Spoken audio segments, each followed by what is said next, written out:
2025 ಶ್ರಾವಣ ಮಾಸದಲ್ಲಿ ಬರುವ ಹಬ್ಬ ಮತ್ತು ವ್ರತಗಳ ಮಹತ್ವ ಹಾಗೂ ದಿನಾಂಕಗಳ ಸಂಪೂರ್ಣ ವಿವರ. ಹಿಂದೂ ಪಂಚಾಂಗದ 5ನೆಯ ಮಾಸವಾದ ಶ್ರಾವಣ ಮಾಸವು ಮಾಸಗಳಲ್ಲೇ ಹೆಚ್ಚು ಪವಿತ್ರವೆಂಬ ಮಾನ್ಯತೆ ಪಡೆದಿದೆ. ಶ್ರಾವಣವು ಹಿಂದೂ ಧರ್ಮದಲ್ಲಿ ಬಹಳ ಶುಭವಾದ ಮಾಸವಾಗಿದೆ. ಅತ್ಯಂತ ಶ್ರೇಷ್ಠವಾದ ಮಾಸಗಳಲ್ಲಿ ಶ್ರಾವಣ ಮಾಸ ಕೂಡ ಒಂದು. ಈ ಮಾಸದ ಪ್ರತಿದಿನ ಒಂದೊಂದು ವಿಶೇಷತೆ ಇರುತ್ತದೆ. ಈ ಮಾಸವು ಸತ್ಕಾರ್ಯ ಮತ್ತು ದೇವತಾರಾಧನೆಗೆ ಬಹಳ ಶ್ರೇಷ್ಠ. ಶ್ರಾವಣ ಮಾಸದಲ್ಲಿ ಮಾಡುವ ಪೂಜೆ ಪುನಸ್ಕಾರಗಳಿಗೆ ಕೋಟಿ ಜನ್ಮಗಳ ಪುಣ್ಯ ಲಭಿಸುವುದಲ್ಲದೆ ದೇವರು ದೇವತೆಗಳ ಸಂಪೂರ್ಣ ಅನುಗ್ರಹ ಪ್ರಾಪ್ತಿಯಾಗುತ್ತದೆ. ಅಷ್ಟೇ ಅಲ್ಲದೆ ಮೊದಲನೆಯ ಬಾರಿಗೆ ಯಾವುದಾದರೂ ಕೆಲಸವನ್ನು ಆರಂಭಿಸಲು ಇದು ಪ್ರಶಸ್ತವಾದ ಮಾಸವೆಂದು ಹೇಳುತ್ತಾರೆ. 2025 ಶ್ರಾವಣ ಮಾಸದಲ್ಲಿ ಯಾವ ಹಬ್ಬ ವ್ರತಗಳು ಯಾವಾಗ ಬಂದಿದೆ, ಅವುಗಳ ಮಹತ್ವದ ಬಗ್ಗೆ ಇಂದು ತಿಳಿಯೋಣ. ಧಾರ್ಮಿಕ ಕಾರ್ಯಗಳಿಗೆ ಭಗವಂತನ ಒಲುಮೆಯನ್ನು ಪಡೆಯಲು ಪ್ರಶಸ್ತವಾದ ಕಾಲವಾಗಿದೆ. ಶ್ರಾವಣ ಸೋಮವಾರ, ಮಂಗಳಗೌರಿ ವ್ರತ, ವರಮಹಾಲಕ್ಷ್ಮಿ ವ್ರತ ಹೀಗೆ ಅನೇಕ ಹಬ್ಬ ಮತ್ತು ವ್ರತಗಳನ್ನು ಆಚರಿಸುವ ಪುಣ್ಯಕಾಲ. ಈ ಮಾಸದಲ್ಲಿ ಶಿವನನ್ನು ಆರಾಧಿಸಿದರೆ ಪುಣ್ಯಫಲವನ್ನು ಪಡೆಯಬಹುದು. ಪವಿತ್ರವಾದ ಈ ಮಾಸದಲ್ಲಿ ಶಿವನ ಆರಾಧನೆ ಮಾಡಿದರೆ ಮೋಕ್ಷ ಪ್ರಾಪ್ತಿಯಾಗುವುದಲ್ಲದೆ ಬೇಡಿದ್ದನ್ನು ಕೊಡುವ ಶಿವನ ಕೃಪೆ ಸಂಪೂರ್ಣ ಪ್ರಾಪ್ತವಾಗುತ್ತದೆ. ಪುರಾಣ ಕಾಲದಲ್ಲಿ ಸಮುದ್ರ ಮಂಥನವಾದ ಸಂದರ್ಭದಲ್ಲಿ ಅಮೃತಕ್ಕಾಗಿ ದೇವತೆಗಳು ಮತ್ತು ದಾನವರು ಕಾದಾಡುತ್ತಿದ್ದರು. ಆಗ 14 ಬೇರೆ ಬೇರೆ ರತ್ನಗಳು ಮೇಲೆದ್ದು ಬರುತ್ತವೆ. 13 ರತ್ನಗಳನ್ನು ದೇವತೆಗಳು ದಾನವರು ಹಂಚಿಕೊಳ್ಳುತ್ತಾರೆ. ಉಳಿದ ಒಂದು ರತ್ನವೇ ಹಾಲಾಹಲ. ಇಡೀ ಪೃಥ್ವಿಯನ್ನೇ ನಾಶ ಮಾಡುವ ಶಕ್ತಿ ಇರುವ ಹಾಲಾಹಲವನ್ನು ಶಿವ ಕುಡಿಯುತ್ತಾನೆ. ಪಾರ್ವತಿ ಗಂಟಲನ್ನು ಒತ್ತಿ ಹಿಡಿದ ಕಾರಣ ಹಾಲಾಹಲವು ಗಂಟಲಲ್ಲೇ ಉಳಿದುಕೊಳ್ಳುತ್ತದೆ. ಶಿವನ ಗಂಟಲು ನೀಲಿ ಬಣ್ಣಕ್ಕೆ ತಿರುಗುತ್ತದೆ. ಹಾಗಾಗಿ ಶಿವನಿಗೆ ನೀಲಕಂಠನೆಂಬ ಹೆಸರು ಬರುತ್ತದೆ. ಜಗತ್ತಿನ ಉಳಿವಿಗಾಗಿ ಶಿವ ಹಾಲಾಹಲವನ್ನು ಕುಡಿದಿದ್ದು ಶ್ರಾವಣ ಮಾಸದಲ್ಲಿ ಆದ ಕಾರಣ ಈ ಮಾಸದಲ್ಲಿ ಹೆಚ್ಚಾಗಿ ಶಿವನನ್ನು ಆರಾಧಿಸುವುದು. ಈ ವರ್ಷ ಶ್ರಾವಣ ಮಾಸ ಬಹಳ ವಿಶೇಷವಾಗಿದೆ. ಯಾಕೆಂದರೆ ಜುಲೈ 25 ಶುಕ್ರವಾರದ ದಿನ ಪ್ರಾರಂಭವಾಗಿ ಆಗಸ್ಟ್ 23 ಶನಿವಾರ ಮುಕ್ತಾಯವಾಗುತ್ತದೆ. ನಾಗರ ಪಂಚಮಿ ಶ್ರಾವಣ ಮಾಸದ ಶುಕ್ಲ ಪಕ್ಷದ 5ನೇ ದಿನದಂದು ಅಂದರೆ ಪಂಚಮಿ ತಿಥಿಯ ದಿನ ನಾಗರ ಪಂಚಮಿ ಆಚರಿಸಲಾಗುತ್ತದೆ. ಈ ಬಾರಿ ಜುಲೈ 29 ಮಂಗಳವಾರದ ದಿನ ನಾಗರ ಪಂಚಮಿ ಬಂದಿದ್ದು ಈ ದಿನ ಶಿವ ಹಾಗೂ ನಾಗದೇವರನ್ನು ಪೂಜಿಸಲಾಗುತ್ತದೆ. ಈ ದಿನ ಹಾವುಗಳಿಗೆ ಹಾಲು ಎಡೆ ಇಟ್ಟು ಪೂಜಿಸುವುದರಿಂದ ಸರ್ಪ ದೋಷ ನಿವಾರಣೆಯಾಗಿ ಶುಭವಾಗುತ್ತದೆ. ಕಲ್ಕಿ ಜಯಂತಿ ಹಿಂದೂ ಧರ್ಮದಲ್ಲಿ ವಿಷ್ಣುವಿನ 10ನೇ ಅವತಾರವಾದ ಕಲ್ಕಿಯ ಆಗಮನವನ್ನು ಆಚರಿಸುವ ಹಬ್ಬವಾಗಿದೆ. ಈ ಹಬ್ಬವನ್ನು ಸಾಮಾನ್ಯವಾಗಿ ಶ್ರಾವಣ ಮಾಸದ ಶುಕ್ಲ ಪಕ್ಷದ 6ನೇ ದಿನದಂದು ಆಚರಿಸಲಾಗುತ್ತದೆ. ಈ ವರ್ಷ ಜುಲೈ 30 ಬುಧವಾರದಂದು ಆಚರಿಸಲಾಗುತ್ತದೆ. ರಕ್ಷಾ ಬಂಧನ ಅಥವಾ ನೂಲು ಹುಣ್ಣಿಮೆ ಶ್ರಾವಣ ಮಾಸದ ಹುಣ್ಣಿಮೆ ಎಂದು ಅಣ್ಣ ತಂಗಿಯರ ಬಾಂಧವ್ಯವನ್ನು ಸಂಕೇತಿಸುವ ರಕ್ಷಾ ಬಂಧನವನ್ನು ಆಗಸ್ಟ್ 9 ಶನಿವಾರ ಆಚರಿಸಲಾಗುತ್ತದೆ. ಸಹೋದರಿಯರು ತಮ್ಮ ಸಹೋದರರಿಗೆ ಕೈಗೆ ರಾಖಿ ಕಟ್ಟುವ ಮೂಲಕ ಅವರ ಯೋಗಕ್ಷೇಮವನ್ನು ಹಾರೈಸುತ್ತಾರೆ. ಈ ದಿನ ಜನಿವಾರ ಬದಲಾಯಿಸುವ ಸಂಪ್ರದಾಯವೂ ಇದೆ. ಅದಕ್ಕಾಗಿಯೇ ಇದನ್ನು ನೂಲು ಹುಣ್ಣಿಮೆ ಎಂದು ಕರೆಯುತ್ತಾರೆ. ಈ ದಿನ ತಾಯಿ ಲಕ್ಷ್ಮಿಯನ್ನು ಆರಾಧಿಸಲಾಗುತ್ತದೆ. ಶ್ರಾವಣ ಮಾಸದಲ್ಲಿ ರಾಘವೇಂದ್ರ ಸ್ವಾಮಿಗಳ ಆರಾಧನೆಯೂ ಮಹತ್ವದ್ದಾಗಿದೆ. ಪ್ರತಿ ವರ್ಷ ಶ್ರಾವಣ ಮಾಸದಲ್ಲಿ ರಾಘವೇಂದ್ರ ಸ್ವಾಮಿಗಳು ಸಶರೀರ ಬೃಂದಾವನಸ್ಥರಾದ ದಿನವನ್ನು ಆರಾಧನೆಯನ್ನಾಗಿ ಆಚರಿಸಲಾಗುತ್ತದೆ. ಈ ಸಮಯದಲ್ಲಿ ಭಕ್ತರು ಮಂತ್ರಾಲಯಕ್ಕೆ ಭೇಟಿ ನೀಡಿ ವಿಶೇಷ ಪೂಜೆಗಳನ್ನು ಸಲ್ಲಿಸುತ್ತಾರೆ ಮತ್ತು ಗುರುಗಳ ಅನುಗ್ರಹವನ್ನು ಪಡೆಯುತ್ತಾರೆ.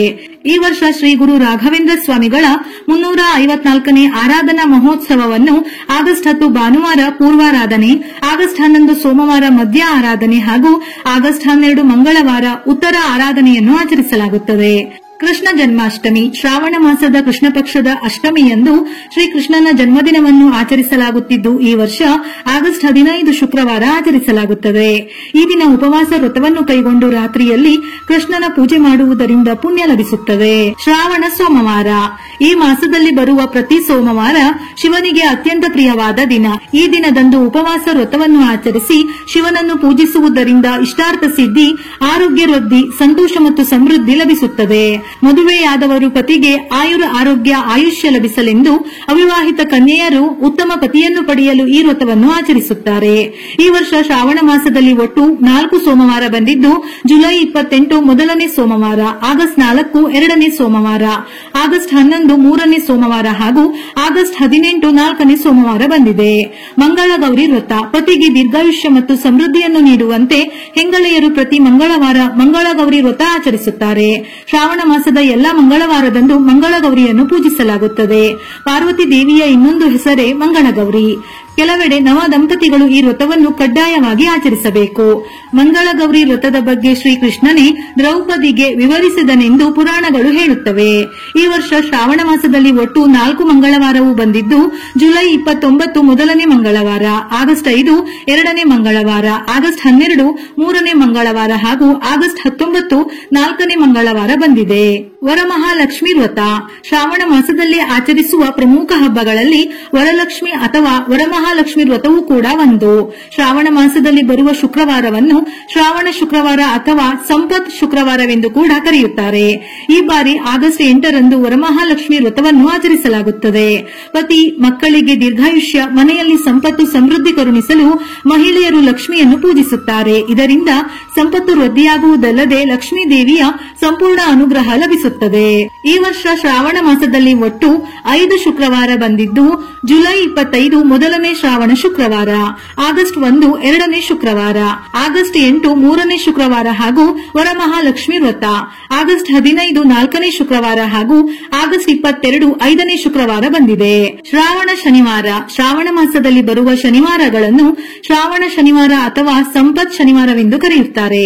ಈ ದಿನಗಳಲ್ಲಿ ಶನಿದೇವನನ್ನು ಪೂಜಿಸುವುದರಿಂದ ಶನಿ ದೋಷ ನಿವಾರಣೆಯಾಗುತ್ತದೆ ಮತ್ತು ಜೀವನದಲ್ಲಿ ಸುಖ, ಶಾಂತಿ, ಸಮೃದ್ಧಿ ನೆಲೆಸುತ್ತದೆ.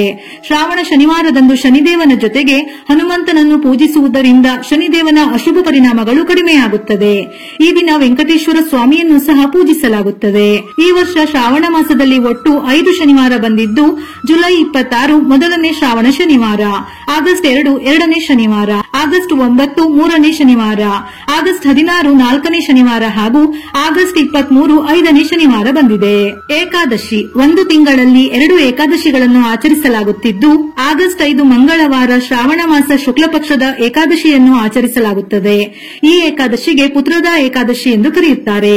ಆಗಸ್ಟ್ 19 ಮಂಗಳವಾರ ಕೃಷ್ಣ ಪಕ್ಷದ ಏಕಾದಶಿಯನ್ನು ಆಚರಿಸಲಾಗುತ್ತದೆ. ಈ ಏಕಾದಶಿಗೆ ಅಜ ಏಕಾದಶಿ ಎಂದು ಕರೆಯುತ್ತಾರೆ. ಏಕಾದಶಿಯ ದಿನ ವಿಶೇಷವಾಗಿ ವಿಷ್ಣು ಸಮೇತ ತಾಯಿ ಲಕ್ಷ್ಮಿಯನ್ನು ಆರಾಧನೆ ಮಾಡಲಾಗುತ್ತದೆ.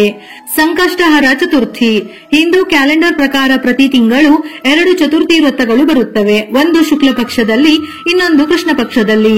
ಕೃಷ್ಣ ಪಕ್ಷದ ಚತುರ್ಥಿಯನ್ನು ಸಂಕಷ್ಟಹರ ಚತುರ್ಥಿ, ಹಾಗೆಯೇ ಶುಕ್ಲ ಪಕ್ಷದ ಚತುರ್ಥಿಯನ್ನು ವಿನಾಯಕ ಚತುರ್ಥಿ ಎಂದು ಕರೆಯಲಾಗುತ್ತದೆ. ಆಗಸ್ಟ್ 12ನೇ ತಾರೀಕು ಮಂಗಳವಾರ ಸಂಕಷ್ಟಹರ ಚತುರ್ಥಿಯನ್ನು ಆಚರಿಸಲಾಗುತ್ತಿದ್ದು, ಇದಕ್ಕೆ ಹೇರಂಬ ಸಂಕಷ್ಟಹರ ಚತುರ್ಥಿ ಎಂದು ಕರೆಯುತ್ತಾರೆ ಹಾಗೂ ಮಂಗಳವಾರ ಸಂಕಷ್ಟಹರ ಚತುರ್ಥಿ ಬಂದರೆ ಇದು ಅತ್ಯಂತ ಶಕ್ತಿಶಾಲಿಯಾಗಿದ್ದು, ಇದಕ್ಕೆ ವಿಶೇಷವಾಗಿ ಅಂಗಾರಕ ಸಂಕಷ್ಟಹರ ಚತುರ್ಥಿ ಎಂದು ಕರೆಯುತ್ತಾರೆ. ಈ ದಿನ ಶ್ರದ್ಧಾ ಭಕ್ತಿಯಿಂದ ಪ್ರಥಮ ಪೂಜಿತನಾದ ಗಣಪತಿಯನ್ನು ಪೂಜಿಸಿದರೆ ಸಕಲ ಇಷ್ಟಾರ್ಥ ಸಿದ್ಧಿಸುತ್ತದೆ. ಪ್ರದೋಷ ವ್ರತ ಶಿವನ ಆಶೀರ್ವಾದ ಪ್ರದೋಷ ಕಾಲವು ಶಿವ ಮತ್ತು ಪಾರ್ವತಿ ದೇವಿಯು ಅತ್ಯಂತ ಸಂತೋಷದಿಂದ ಇರುವ ಸಮಯವೆಂದು ಹೇಳುತ್ತಾರೆ. ಈ ಸಮಯದಲ್ಲಿ ಶಿವನನ್ನು ಆರಾಧಿಸುವುದರಿಂದ ಭಕ್ತರ ಎಲ್ಲಾ ಇಷ್ಟಾರ್ಥಗಳು ಈಡೇರುತ್ತವೆ, ಪಾಪಗಳು ನಿವಾರಣೆಯಾಗುತ್ತವೆ, ಮೋಕ್ಷಗಳು ಪ್ರಾಪ್ತಿಯಾಗುತ್ತವೆ ಎಂದು ಪುರಾಣಗಳಲ್ಲಿ ಹೇಳಲಾಗಿದೆ. ಶ್ರಾವಣ ಮಾಸದಲ್ಲಿ ಆಗಸ್ಟ್ 6 ಮತ್ತು ಆಗಸ್ಟ್ 20 ಬುಧವಾರ ಪ್ರದೋಷ ವ್ರತವನ್ನು ಆಚರಿಸಲಾಗುತ್ತದೆ. ಬುಧವಾರ ಬಂದರೆ ಇದನ್ನು ಬುಧ ಪ್ರದೋಷ ಎಂದು ಕರೆಯುತ್ತಾರೆ. ಈ ವ್ರತವನ್ನು ಆಚರಿಸುವುದರಿಂದ ನಿಮ್ಮಲ್ಲಿರುವ ಪ್ರತಿಯೊಂದು ಆಸೆಗಳು ಈಡೇರುತ್ತವೆ.